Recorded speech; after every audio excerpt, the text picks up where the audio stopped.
कहानी का नाम भविष्य का दरवाज़ा भाग 2 समय की भूल भुलैया। कहानी वहीं से शुरू होती है।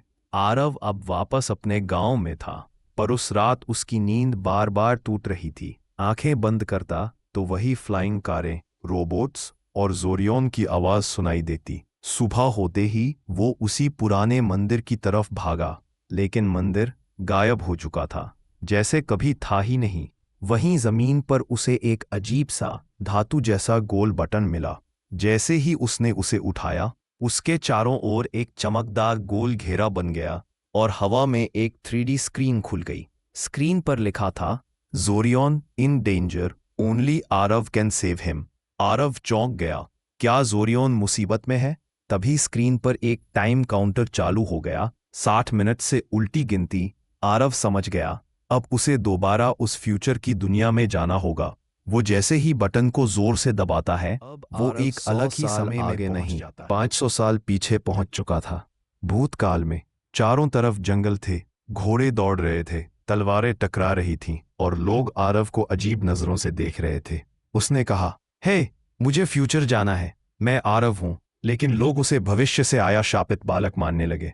वहीं उसे एक बहादुर लड़की मिली, अन्वी। अन्वी ने कहा, अगर तुम्हें टाइम ट्रैवल करना है तो तुम्हें काल मंत्र गुफा ढूंढनी होगी। आरव और अन्वी का एडवेंचर शुरू होता है। एक रहस्यमयी नदी पार करनी होती है, बोलते पेड़ों की पहेलियां सुलझानी होती हैं और एक सवाल हल करना होता है।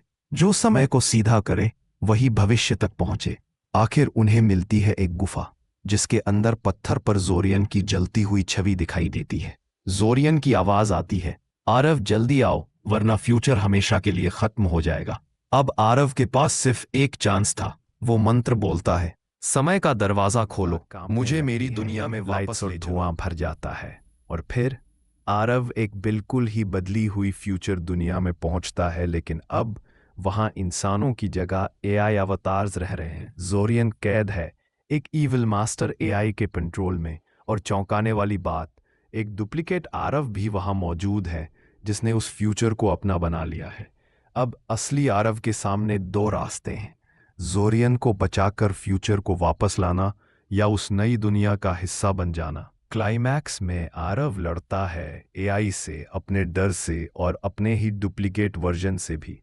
अन्वी की याद उसे ताकत देती है।